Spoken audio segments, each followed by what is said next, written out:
Hello friends, welcome back to my YouTube channel. आज हम पढ़ने जा रहे हैं हिंदी साहित्य का आरंभ।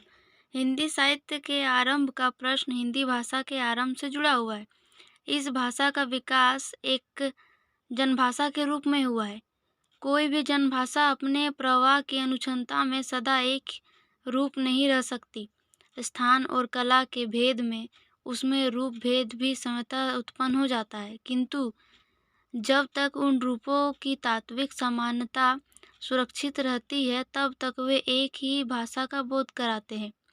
हिंदी भाषा ने भी स्थान और काल के भेद से अपनी दीर्घ यात्रा में अनेक रूप धारण किए हैं, जैसे कि मगही, मैथिली, भोजपुरी, अवधी, कन्नौज, बंगेलखड़ी, बुंदेलखड़ी, ब्रज, खड़ी बोली, बांगुरी, मेवाती, हथौड़ी, मारवाड़ी, मेवाड़ी, ढूंढारी, मालवी, भीली, खानदेशी, पहाड़ी आदि उसके अनेक रूप भेद पाए जाते हैं, किंतु इन सब में तात्विक समानता विद्यमान है। आजकल इन भाषाओं को स्थान भेद से स्मरण किया जाता है, किंतु काल भेद से ही इन रूपों में अंतर है। कुछ शताब्दियों पूर्व का ब्रज या मैथिली के रूप आज यथावत नहीं मिलता, किंतु तात्विक समानता के आधार पर पूर्व काल के रूप भी ब्रज या मैथिली रूप से ही माने जाते हैं और उन सब रूपों में रचित साहित्य भी हिंदी का ही साहित्य कहा जाता है। अतः भाषा के रूप भेद को भुलाकर तात्विक परिवर्तन के आधार पर ही एक भाषा के अंत और दूसरी भाषा के आरंभ का इतिहास स्वीकार करना अधिक समीचीन प्रतीत होता है। इस दृष्टि से अपभ्रंश को एक अलग भाषा मानकर उसके समांतर तात्विक आधार पर भिन्न रूप में विकसित भाषा को पृथक नाम देने की आवश्यकता है, तथा अपभ्रंश अपने मूल रूप में ही 15वीं शताब्दी का साहित्य की भाषा बनी रही तथा 8वीं शताब्दी से ही बोलचाल की भाषा में पृथक होकर उसके समांतर साहित्य रचना का माध्यम बन गई थी। इसी भाषा को कुछ विद्वानों ने उत्तर अपभ्रंश या पुरानी हिंदी कहा और कुछ विद्वानों ने अवहट नाम दिया है, परंतु वास्तविकता यह है कि वह भाषा हिंदी है। उसमें उत्तर अपभ्रंश या अवहट नाम देना भ्रम उत्पन्न करता है। जिन विद्वानों ने ये नाम दिए हैं वे भी अपने मत के अंतर्गत प्रातः युक्त तथा युक्त तथ्य का समर्थन करते हैं। चंद्र शर्मा गुलेरी पहले विद्वान हैं जिन्होंने स्पष्ट शब्दों में यह घोषणा की थी कि उत्तर अपभ्रंश ही पुरानी हिंदी है। यहाँ उत्तर शब्द काल का बोधक ना होकर साहित्यिक अपभ्रंश से इतर बोलचाल की उस भाषा का बोधक है जो साहित्यिक अपभ्रंश के एक रूप की स्वीकृति के पश्चात उसके बाद के रूप में स्थापित होती जा रही थी। आचार्य रामचंद्र शुक्ल ने गुलेरी जी के लेख के आधार पर अपने इतिहास में आदिकाल के अंतर्गत उत्तर अपभ्रंश की रचनाओं को यह मानते हुए भी स्थान दिया है कि उनके आधार पर उस काल की कोई विशेष प्रवृत्ति निर्धारित नहीं की जा सकती। राहुल शंकरितियान ने भी उत्तर अपभ्रंश की रचनाओं को हिंदी की रचनाएं माना है। हिंदी के प्राचीन कवि और उनके कविताएं लेख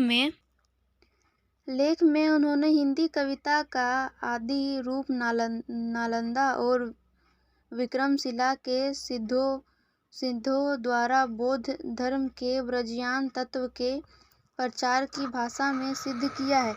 इसी प्रकार डॉक्टर राम कुमार वर्मा ने भी हिंदी साहित्य का आलोचनात्मक इतिहास में गुलेरी जी और राहुल जी की मतों का स्वीकार करते हुए उत्तर अपभ्रंश के कवियों को स्थान दिया है। शुक्ल जी के साथ साथ कुछ सहमत होते हुए भी डॉक्टर श्याम सुंदर दास तथा डॉक्टर हजारी प्रसाद द्विवेदी अपभ्रंश काव्य का विवेचन आदिकाल के भीतर करते हैं। द्विवेदी जी ने अपभ्रंश और हिंदी के संबंध में यह मत व्यक्त किया है। इस प्रकार 10वीं और 14वीं शताब्दी का काल है, जिसे हिंदी का आदिकाल कहते हैं। भाषा की दृष्टि से अपभ्रंश का ही बढ़ाव है। इसी अपभ्रंश के बढ़ाव को कुछ लोग उत्तरकालीन अपभ्रंश कहते हैं और कुछ लोग पुरानी हिंदी। 12वीं शताब्दी तक निश्चित रूप से अपभ्रंश भाषा ही पुरानी हिंदी के रूप में चलती थी तथा उसमें नए तत्सम शब्दों का आगमन शुरू हो गया था। इस प्रकार वे अपभ्रंश को हिंदी से अलग रखना चाहते थे। फिर भी उन्होंने अपभ्रंश के उत्तरकालीन साहित्य को आदिकाल की सामग्री मानकर उसका विवेचन किया है। उनके विवक्त से यह सिद्ध हो जाता है कि उत्तर अपभ्रंश हिंदी का ही आरंभिक रूप है। उसके अनुसार अपभ्रंश में शब्दों के तद्भव रूपों का प्रयोग की प्रवृत्ति थी, किंतु जब उसमें तत्सम रूपों की प्रयोग की प्रवृत्ति विकसित होने लगी, तब एक नई भाषा का रूप उभरा, जिसे हम हिंदी कहना चाहते हैं। वस्तुतः जनभाषा होते हुए भी हिंदी का यह एक ऐसी प्रवृत्ति है जो अपभ्रंश के बाद भी अब तक निरंतर बढ़ती रही। अतः जिन विद्वानों ने अपभ्रंश के अतिरिक्त अवहट्ट का झगड़ा खड़ा किया है, वे हिंदी के आरंभिक विकास को उसके आगे की धारा से काट देना चाहते हैं। यह ठीक है कि उत्तर अपभ्रंश को शुद्ध अपभ्रंश नहीं मानते, किंतु उसे आरंभिक हिंदी ना मानना एक भ्रम है। अधिकांश विद्वान अवहट्ट को पृथक भाषा मानने के पक्ष में नहीं है। डॉक्टर भोलाशंकर व्यास ने हिंदी के आरंभिक रूप को ही अवहट्ट कहा है और यही अधिक समीचीन है, क्योंकि जिसे एक विद्वान अवहट्ट कहना चाहते हैं, वही अपभ्रंश का ऐसा रूप है जिसमें हिंदी के सभी आरंभिक प्रवृत्तियों के साथ मिलती एक साहित्यिक अपभ्रंश है, जिसका गहरा विद्रोह भी झलकता है। अतः हिंदी साहित्य के आदिकाल की सामग्री में उत्तर अपभ्रंश की भी रचनाएं आ जाती है। उन्हें हिंदी साहित्य से निकाल कर अपभ्रंश के साहित्य में स्थान देना अवहट्ट का नाम इतिहास खड़ा करना उचित नहीं है। इस दृष्टि से सिद्धों की रचनाओं से ही हिंदी साहित्य का आरंभ मानना युक्ति संगत है। इसके साहित्य की भाषा अपभ्रंश के उत्तर भाषा की सूचना देती है तथा साहित्यिक अपभ्रंश से खुलकर विद्रोह कर रही है। साहित्य के आरंभ का निर्णय भाषा के आधार पर तो किया ही जा सकता है, इसके अतिरिक्त एक दूसरा तत्व भी है जिसे हम साहित्य की चेतना कह सकते हैं। सिद्धों की रचनाओं में यह तत्व नए रूप में विकसित होता हुआ दिखाई देता है तथा अपभ्रंश के साहित्य में उसका खुला विद्रोह भी झलकता है। सिद्धों की वस्तु दृष्टि जिस धार्मिक चेतना पर आधारित है, उसका सीधा संबंध नाथ साहित्य से होता हुआ हिंदी के भक्तिकाल कवियों से जुड़ता है। अगर हम सिद्धनाथ साहित्य को हिंदी साहित्य से हटाकर अपभ्रंश साहित्य में रख दे, तो फिर भी हिंदी का समस्त भक्ति साहित्य जड़ और तने से कटे वृक्ष की तरह निराधार हो जाएगा। अतः भाषा के विकास की आरंभिक स्थिति तथा उत्तरवर्ती धार्मिक चेतना के मूल रूप को ध्यान में रखकर सिद्ध साहित्य से हिंदी साहित्य का आरंभ मानना पुनः युक्ति संगत ही है।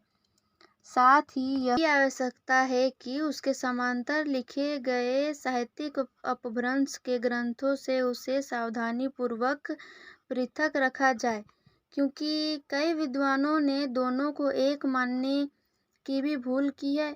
यहाँ यह भी स्मरणीय है कि कई सिद्धों ने एक साथ अपभ्रंश और आरंभिक हिंदी की रचनाएं प्रस्तुत की, अतः ऐसे कवियों की रचनाएं दो वर्गों में विभाजित हो जाती है। उसी आधार पर उसकी गणना यदि एक ओर अपभ्रंश साहित्य के इतिहास में की गई तो दूसरी ओर आरंभिक हिंदी में भी साहित्य लिखने के कारण उनका नाम हिंदी साहित्य के इतिहास में आ जाता है। दो या अधिक भाषाओं में रचना करने की यह प्रवृत्ति बहुत समय तक चली, यद्यपि विद्यापति का साहित्य इसका प्रमाण है। अतः एक ही कवि को अपभ्रंश का कवि मान लेना पश्चात उसकी कई रचनाओं में प्रारंभिक हिंदी का प्रयोग देखकर उसे हिंदी का आरंभिक कवि भी मानने से इनकार नहीं किया जा सकता। ये है हिंदी साहित्य का आरंभ।